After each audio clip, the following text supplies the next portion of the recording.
अस्सलाम वालेकुम। मेरा नाम मोहम्मद बिलाल नवाज़ है और आज हम देखेंगे कि जो हमारा प्रोजेक्ट है जिसमें हमें डाटा को फेच करना है ट्विटर से बाय यूजिंग फ्लूम, वो हम किस तरीके से करेंगे।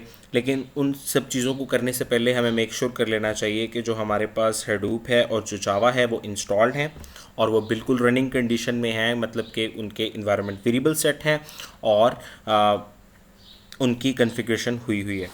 तो मेरे केस में हडूप इंस्टॉल्ड है और उसकी कॉन्फ़िगरेशन भी हो चुकी है और उसके इन्वायरमेंट वेरिएबल्स भी सेट हैं। ये देख सकते हैं मेरे पास हडूप का जो वर्जन है वो 3.2.3 है, तो ये भी मेरे पास इंस्टॉल्ड है और जावा भी मेरे पास इंस्टॉल्ड है।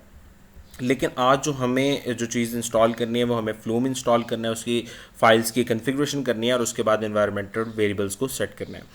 जो फ्लूम का हम वर्जन डाउनलोड करेंगे वो 1.9.0 होगा, क्योंकि मुझे इस पे ज़्यादा कन्वीनियंट लगा तो मैं इस पे कर रहा हूँ। लेकिन अभी जो लेटेस्ट वर्जन चल रहा है वो 1.10.0 चल रहा है।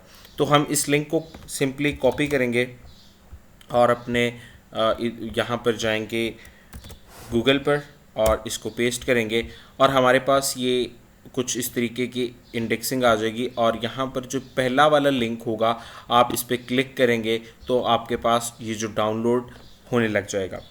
अब मैंने टाइम को बचाने के लिए अपने पास पहले से ही ये मैं दिखा सकता हूँ आपको। मेरे पास पहले डाउनलोड था, मैंने इसको अनइंस्टॉल किया और अब ये आप देख सकते हैं मेरे पास यहाँ पर अपाचे फ्लूम 1.9.0 मेरे पास इंस्टॉल्ड है। अब मुझे जस्ट इसको यहाँ से कॉपी करके अपने सी फोल्डर में इसको लेकर जाना है। सी फोल्डर में लेके जाने के बाद मुझे यहाँ पर इसको जब ये बिल्कुल मेरे पास यहाँ पर कॉपी हो गया, अब मुझे इसको एक्सट्रैक्ट करना है। तो एक्सट्रैक्शन के लिए मैं जाऊँगा और एक्सट्रैक्ट हेयर कर दूँगा और परमिशन दूँगा यस, और यहाँ पर मेरे पास ये एक्सट्रैक्ट हो जाएगा। विद इन नो टाइम मेरे पास एक्सट्रैक्शन हो जाएगी और मुझे इस फोल्डर में जाना है। सबसे पहले मुझे इसका एड्रेस कॉपी कर लेना है। उसकी रीज़न क्या है कि मुझे सबसे पहले अपने इन्वायरमेंट वेरिएबल्स को एडिट करना है। तो उसके लिए मैं लिखूँगा एडिट इन्वायरमेंट वेरिएबल्स। यहाँ पर मेरे पास एडिट लिखने से आ जाएगा और इसको ओपन करूँगा और यहाँ पर इन्वायरमेंट वेरिएबल्स पे क्लिक करूँगा और यहाँ पर जाकर मैं न्यू पे जाऊँगा और लिखूँगा फ्लूम अंडरस्कोर होम और यहाँ पर जाके इसको पेस्ट कर दूँगा। इसको पेस्ट करने के बाद अब मुझे एक और इन्वायरमेंट वेरिएबल बनाना है जो कि मैं बनाऊँगा लाइब्रेरी। यहाँ पे मेरे पास एक फ़ोल्डर है LIB, इसको पे जाऊँगा और इसके एड्रेस को मैं यहाँ से कॉपी कर लूँगा और इन्वायरमेंट वेरिएबल्स मेरे से खोलूँगा और यहाँ पर न्यू पे जाऊँगा और क्लास पाथ एक नया इन्वायरमेंट वेरिएबल बनाऊंगा क्लास पाथ के नाम से।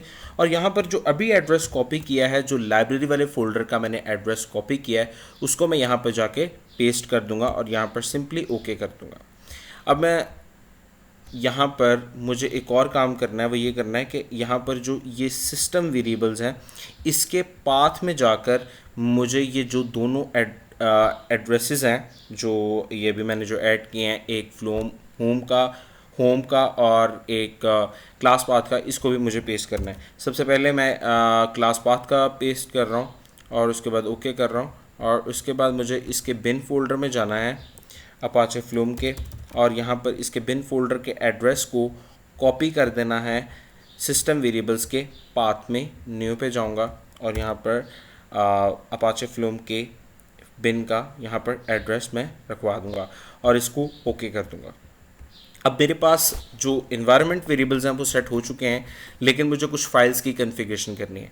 उसके लिए मैं अपने CONF या कॉन्फ़िगरेशन वाले फ़ोल्डर में आऊँगा और यहाँ पर ये जो तीन मेरे पास पहली तीन जो फाइल्स हैं, इन तीनों फाइल्स की जो टाइप है वो टेम्पलेट है, इसको मुझे ख़त्म करना है।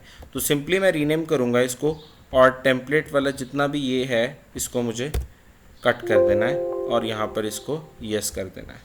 Same is the case with the second file, मुझे दोबारा रीनेम करना पड़ेगा और यहाँ पर जो टेम्पलेट है इसको इस तरीके से मुझे बैकस्पेस करके एंटर करना है और यहाँ पर यस कर देना है। अब ये लास्ट फाइल जिसको मुझे रीनेम करना है वो ये वाली फ़ाइल है, इसको यहाँ पर जाऊँगा और यहाँ पर बैकस्पेस करके इसको इसको एंटर कर दूंगा और यहाँ पर इसको यस कर दूंगा। अब यहाँ पर ये काम करने के बाद मुझे दो फाइल्स को एडिट करना है। अब दो फाइल्स एडिट जो करनी है उनमें से सबसे पहली फाइल ये वाली है फ्लूम स्पेस, या आप इसको हैश कह लीजिए या कुछ भी कह लीजिए, माइनस कह लीजिए env.sh को, और इसको आप एडिट करें विद नोटपैड और यहाँ पर जाइए। अब आपको सबसे पहले यहाँ ये वाली चीज़ आपको नज़र आएगी, लाइन नंबर 22 पे आप देख सकते हैं एक्सपोर्ट जावा। यहाँ पर जो हैश है इसको रिमूव कर दीजिए। रिमूव करने के बाद अपने एडिट एनवायरनमेंट वेरिएबल्स में जाइए। मैंने आपको बताया कि मेरे केस में मेरे पास जावा इंस्टॉल्ड है, उसकी एनवायरनमेंट वेरिएबल सेट है, तो मैं अपने एनवायरनमेंट वेरिएबल्स में जाऊंगा और जावा होम में जाकर उसका एड्रेस कॉपी कर लूँगा, ये वाला एड्रेस कॉपी करूँगा और इसमें पेस्ट कर दूँगा, इधर से लेके इक्वल के बाद मुझे ये पेस्ट कर देना यहाँ पर। और यहाँ पर अब इस फाइल के आखिर में मुझे यहाँ पर लिखना है export export class path underscore path is equal. अब यहाँ पर दोबारा इन्वायरमेंट वेरिएबल्स में जो मैंने क्लास पाथ का इन्वायरमेंट वेरिएबल बनाया है, इसको मुझे इसका एड्रेस कॉपी करना है या इसकी वैल्यू जो कॉपी करनी है मुझे इसकी, और यहाँ पर ओके कर देना है, यहाँ पर भी ओके कर देना है और यहाँ पर भी सिंपली ओके करके यहाँ पर मुझे पेस्ट करना है। और यहाँ पर कंट्रोल एस करना नहीं भूलना, कंट्रोल एस करने के बाद आपने इस फाइल को बंद कर देना है। उसके बाद लास्ट फाइल जो आपके पास है वो log4j.properties है, इसको आप ओपन कीजिए। इसका इतना लंबा चौड़ा काम नहीं है, इसमें बिल्कुल आपको यहाँ पर जाके लाइन नंबर 25 पे यहाँ पे ये नज़र आ रहा होगा flume.root.logger, इसमें से इससे जो आपको हैश है इसको रिमूव कीजिए और लाइन नंबर 26 जो बिल्कुल इसके नीचे है यहाँ पर जाके आप हैश इंसर्ट कर दीजिए और इसको कंट्रोल एस कीजिए और इस फाइल को भी आप बंद कर दीजिए। अब ये काम आपके पास हो चुका है, वी आर ऑलमोस्ट डन। लेकिन हमें लास्ट जो काम करना है वो हमें करना है इस docs वाले फोल्डर में। इसे हमें जाना है और हमें सर्च करना है GUAVA, और सर्च करने के बाद इसको हमें यहाँ से डिलीट करना है। डिलीट करेंगे और अब दोबारा यहाँ पर जाएंगे तो हमें नहीं मिलेगा क्योंकि हम डिलीट कर चुके हैं। अब यहाँ पे आने के बाद हमारे पास सब चीज़ें तैयार है, लेकिन उससे पहले आप यहाँ पर अब जो मेन काम है वो हमारे ट्विटर API का है। अब आपको अगर ट्विटर API का नहीं पता तो आप कह सकते हैं अप्लाई फॉर ट्विटर API। जब आप यहाँ पे करेंगे getting access to the Twitter API, आप यहाँ पर जाएंगे, यहाँ पर साइन अप का आपको ऑप्शन आएगा, आप साइन अप पे जाएंगे। लेकिन अगर मैं साइन अप पे जाऊँगा तो वो मेरा अकाउंट खोल देगा जो कि मेरे पास यहाँ पर पहले से बना हुआ है और मुझे यहाँ से सिर्फ अपने टोकन्स कलेक्ट करने हैं। लेकिन अगर आपके पास API नहीं है, आप उसको आपको अप्लाई करना पड़ेगा और विद इन 1 और 2 वर्किंग डेज आपको वो मिल जाएगा। उसके बाद आपको अपने कीज़ एंड टोकन्स को कलेक्ट करना है। सबसे पहले आपको अपने कंज्यूमर कीज़ वाले जो टोकन्स हैं उनको कलेक्ट करना है। जब इसके अगेंस्ट आपको 2 मिलेंगे टोकन्स, वो इस तरह के होंगे। सबसे पहला वाला आपको मिलेगा API की और API सीक्रेट की मिलेगा, वो आपको कंज्यूमर की से मिलेंगे। और उसके बाद आप ऑथेंटिकेशन टोकन्स में जाएंगे और यहाँ पर एक्सेस टोकन्स आपको 2 यहाँ पर एक्सेस टोकन्स भी मिलेंगे। एक एक्सेस टोकन होगा और एक एक्सेस सीक्रेट टोकन होगा जो मैं ऑलरेडी कलेक्ट कर चुका हूँ। ठीक है, तो सिर्फ आपको बताने के लिए मैं दिखा रहा हूँ। उसके बाद जब आप ये सब कुछ कर चुके होंगे, अब आपको एक फ़ाइल जो कि मैं प्रोवाइड कर दूंगा, जो कि मैंने खुद भी कहीं से डाउनलोड की थी, अब आप उसको यहाँ पर जाएंगे, उसको आप सिंपली कॉपी करके यहाँ पर अपने अपाचे फ्लूम वाले फ़ोल्डर में आएंगे और यहाँ पर CONF वाले फ़ोल्डर में आएंगे और इसको यहाँ पर पेस्ट कर देंगे। इसको पेस्ट कर देंगे। इस फाइल को मैं आपको खोल के दिखा सकता हूँ कि यहाँ पे आपको चेंजेस कहाँ कहाँ करनी है और वो जो आपने टोकन्स कलेक्ट किए होंगे वो आपने कहाँ रखवाने हैं। ये जो यहाँ पे आप देख सकते हैं डिस्क्राइबिंग या कन्फिगरिंग द सोर्स में जाकर यहाँ से लेके यहाँ से लेके यहाँ वाली चीज़ बस आपने सिर्फ इसको छेड़ना है, इसके अलावा आप किसी चीज़ को कुछ भी ना करें, ठीक है। और यहाँ पर आपने वो जो कंज्यूमर की एपीआई की वो यहाँ पर कंज्यूमर की में लिखनी है, और उसमें सीक्रेट की आपने कंज्यूमर सीक्रेट में लिखनी है, और अपने एक्सेस टोकन वाले जो मैंने ऑथेंटिकेशन टोकन्स बताए थे आपको, उसमें से पहला वाला जो आपको मिलेगा टोकन वो आपने इसमें रखना है, और जो आपको सीक्रेट टोकन मिलेगा वो आपने इसमें रखना है। उसके बाद आप ये कीवर्ड्स इस जिस मर्ज़ी जोन से मर्ज़ी कीवर्ड्स आप रख सकते हैं। मैंने ये सिर्फ जहाँ से फ़ाइल ली थी उसमें पहले से ही थे ये वाले, तो इसमें मैं चेंज भी कर देता हूँ। यहाँ पर मैं देख लेता हूँ, यहाँ पर मैं रख लेता हूँ पाकिस्तान रख लेता हूँ, यूसीपी रख लेता हूँ, और पीबीडी रख लेता हूँ। ये तीनों कीवर्ड्स के अगेंस्ट अपने मैं डाटा को फेच कर रहा हूँ, और यहाँ पर हम इस फाइल को कंट्रोल एस कर लेते हैं और इसको बंद कर लेते हैं। अब ये फाइल आप यहाँ पर रखवा चुके होंगे। उसके बाद आपने क्या करना है, आपने मेक श्योर करना है कि जो आपका जो है, अब आपके पास सारी चीज़ें रनिंग में। अब मुझे एक मिनट देखनी चाहिए कि मेरे जो डाटा नोड और इसको मुझे क्लियर करने दीजिए, इसको मैं डिलीट कर लूँ।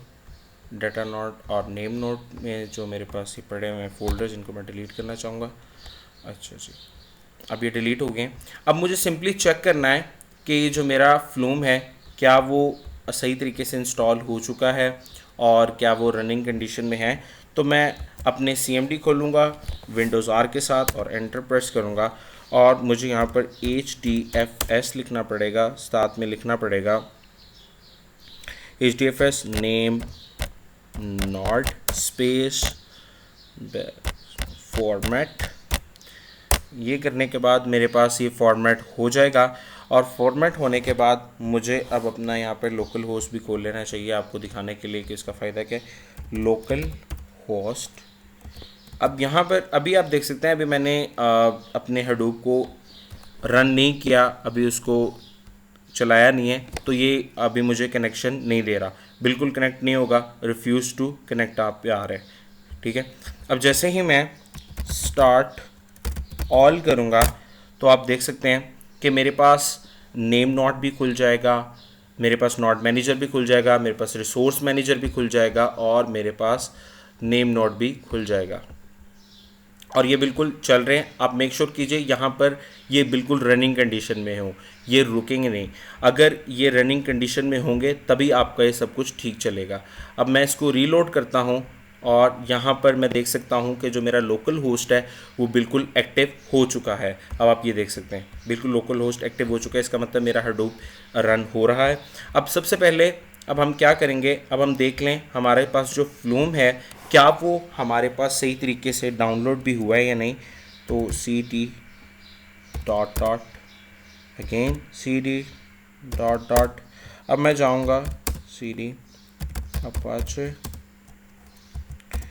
फ्लूम 1.9.0